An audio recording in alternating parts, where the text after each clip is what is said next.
All right, so I'm uploading this around Christmas time, so Merry Christmas to everyone and Happy New Year. Now, this is probably the last video I'm going to be doing before the new year, so next video you'll be seeing is my pickups video of December. So, everybody just stay tuned for that if you're interested. But I figured I'd do this video because I never do videos like this, but I feel like since it's a big release and I don't really play big releases right away, I figured I'm passionate about this series and I want to see this series, succeed over the years, like over the in the future down the road. So I figured I'd talk about it and what this Halo Infinite campaign did to me and what I thought about it. Now, this isn't maybe a review, it's more just like an overall thoughts and uh, critiques and praises. So let's see, critiques and praises. Maybe we could call that this type of series. Maybe we can make this a series and call it critiques and praises or praises and critiques. I don't know. I'm just blabbering on at this moment, but I did play it. I did beat it. I beat it last week, and I put I think I beat it last Sunday, and I put about 18 hours in the campaign alone. I feel like that's pretty good for a campaign. Now, sometimes you could probably say that's too long for a type of game with that stature. I mean, if it has RPG elements and stuff, you want to make your character more stronger, absolutely, it's worth 18 hours. I feel like it really started to lose its steam near the end of the game because what happens is I'm not going to spoil the story or anything, but I will spoil what the end kind of resembles. It basically, once you go into the open world, once you're in the open world, you'll eventually come to an area of the final areas, which is just linear hallways.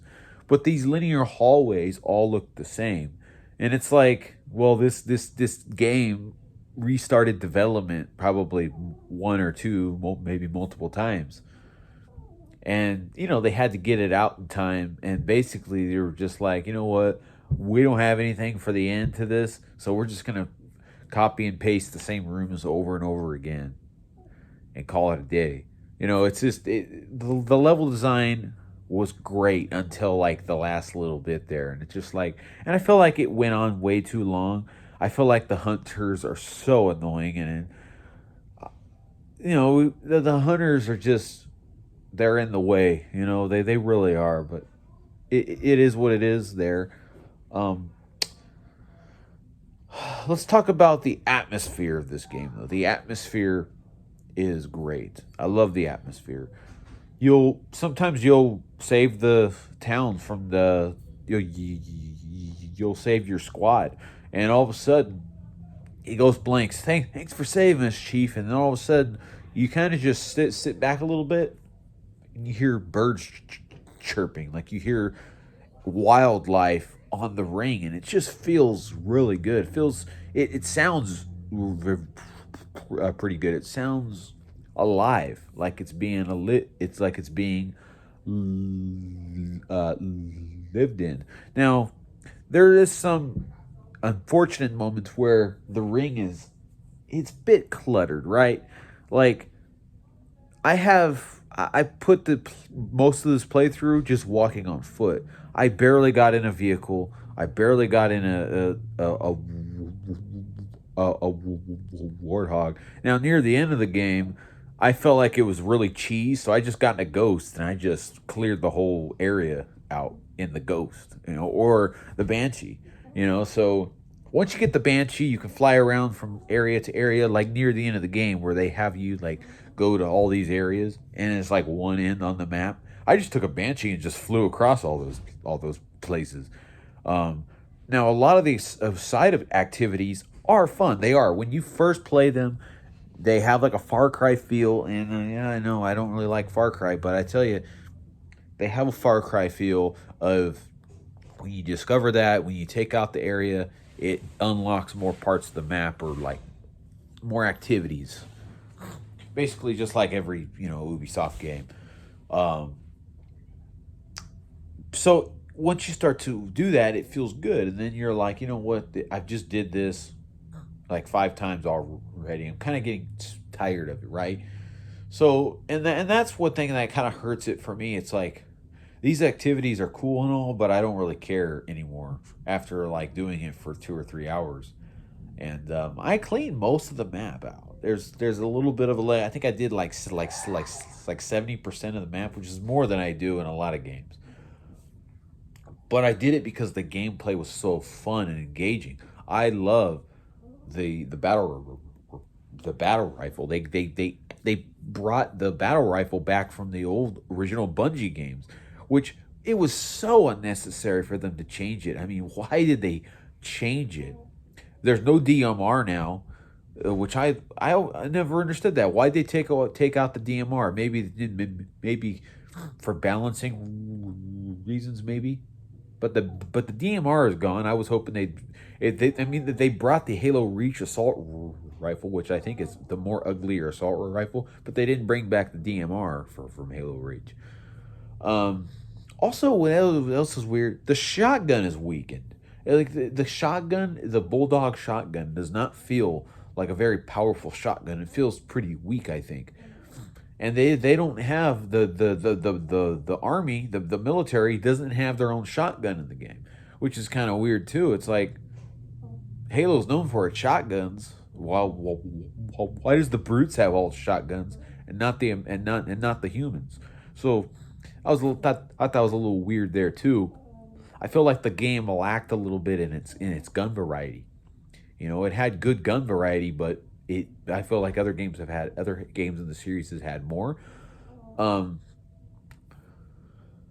and also the carbine for the Covenant, the Covenant carbine is the best carbine that the Covenant had, or is the best gun that the Covenant always had. But the Banished now has this 3 round burst, which isn't as good. I wish they had the carbine still.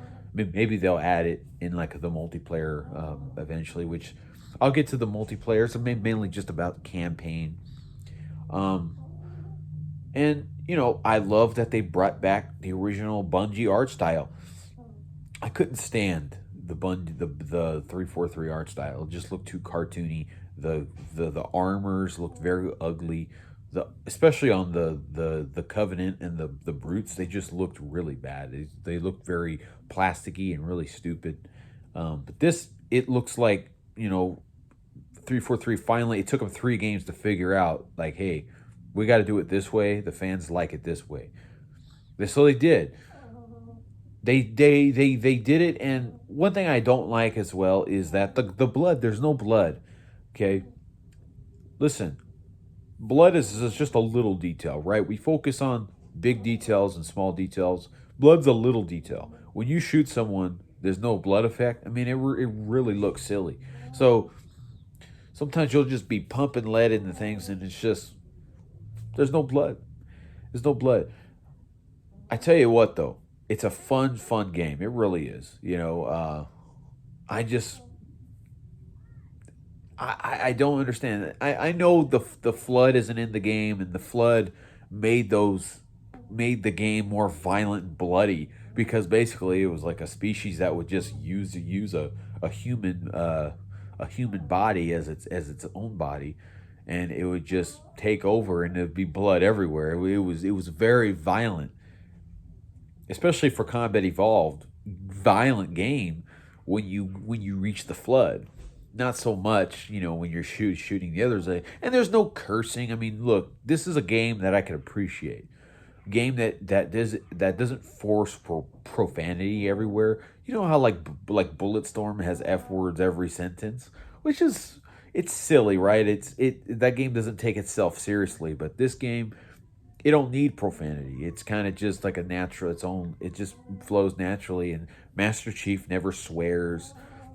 Master Chief has some pretty classic lines in this. Some of the lines are basically repeated from other Halo games, but they make an appearance from other games. But I'm gonna obviously miss things in this game, like miss talk about things, forget to say that and this. The story overall is it's kind of still the old 343 stuff.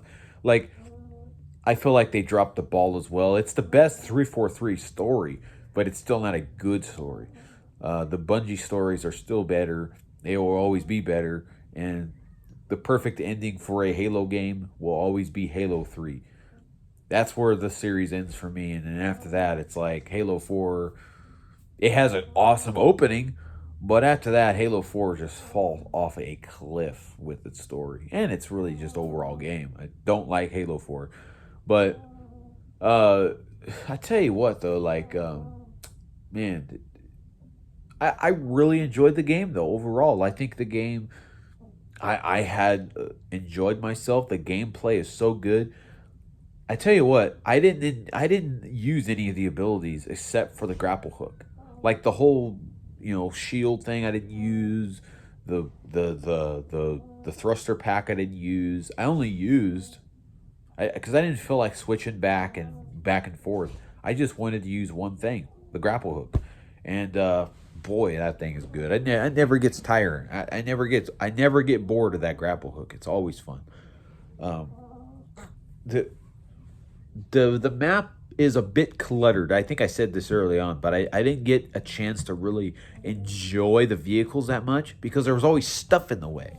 If you're not taking the road, well, it's just there's always stuff in the way. You can't just, I'll just cut through this dirt road and take a shortcut. No, because there's trees in the way and there's going to be like stuff, a hill right there that'll block you off. You have to take the road. So I'm thinking, screw that. I'll just go through the road, go through the hills and dirt road myself with the grapple hook, and I'll just pull my way across, and I'll look for little secrets and upgrades along the way. I don't need a vehicle. So for me, I didn't really use the vehicle that much. I used the Wraith like it's like the last part of the game where you just like I just keep wailing on them. So I used the Wraith at the end, and I used a couple other vehicles, but only when I needed to. Like take down hunters basically, because those hunters, if you get a Wraith with the hunters, you're pretty deadly. Now, I tried using a Banshee and taking the hunters out with the Banshee.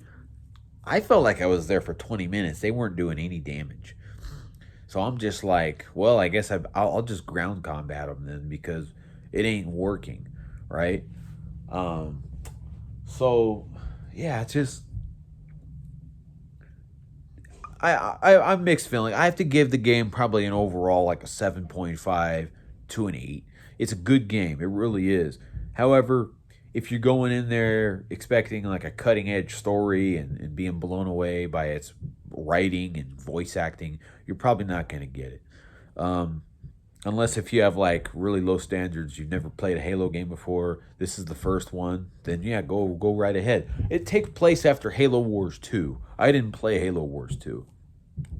But even then, the story still doesn't make any sense. So, you know, there's still things about it that it makes more sense to Halo 5 story. Halo 5 story was one of the worst stories ever in a video game. Aside, it's up there with like Destiny and things like that. It's pretty bad. Just random things happening and just nonsense. And here's one thing I like is that they went back to the end game cutscenes. They didn't do CGI cutscenes. I feel like CGI cutscenes kind of hurt Halo 4 and 5 because Halo 1 through Reach all had in-game cutscenes, and it looked how had give it a more natural look. It was more fitting for the game, and I really liked that. I liked the in-game cutscenes for this game. I tell you what, though, I don't like the character models for the humans in this game. I think they look very bad. I felt like more detail was put into Chief and the Banished, which they all look pretty good, including like Atriox and a couple other guys. They all look pretty good. They all look pretty good, well rendered. The facial animations work really good on them. However, the facial animations work terribly on the humans. Have you seen the new weapon? Have you seen her facial animations? It's like Mass Effect Andromeda levels of bad. I mean, it's really bad. She's like just her face is twisting all over the place, and sometimes she'll speak too, and she doesn't really need to speak, and it's she tries to come across as funny sometimes, and she's not, and sometimes she just comes across as annoying. However, like I said, I still enjoyed the game. I still had fun. No Halo game is perfect in the series. No Halo game is perfect. I always complain about something in the Halo games. This one I complain about probably a lot, probably to some of you. I'm not really going to touch on the multiplayer. I played a couple rounds. It's okay, you know. It's your typical Halo multiplayer. It's just that I'd probably rather play Halo maybe 2, maybe 3, Halo Reach. I don't know. I couldn't really get into it that much, but maybe I don't know. I have a thing. It's just I'm so more focused on these single player games right now. I'm trying to get one after another. It's just like I got too many games to play. Why do I want to play a average free to play games as a service multiplayer game? You know, I just don't want to spend any time in that. You know, and my internet isn't the best anyways, so why even waste my time at the same time? So, like I said, it's perfectly acceptable multiplayer. It really is. It's not bad. It's getting tons of people. Tons of people are liking it on Twitch. There's tons of viewers on Twitch, and I respect the people who play it. It's just I don't want to play it. That's it. I can't. But anyways, 7 out of 10. It wasn't a review, but I gave it a rating anyways. 7 out of 10. 7.5 is good enough. Great gameplay. If you play games for good gameplay, this is the game for you. If you play the games for story and not gameplay, then it probably isn't for you. And if you want to just something to play on your Xbox Series X or Xbox One, then go ahead and try it out. Although I will advise you to play the originals, the whole original trilogy, including 4 and 5, first before you play this. Just a heads up. But you don't have to. I'll catch you in the next video, which is the pickups video. This video went on way too long. Follow me on Twitter, by the way.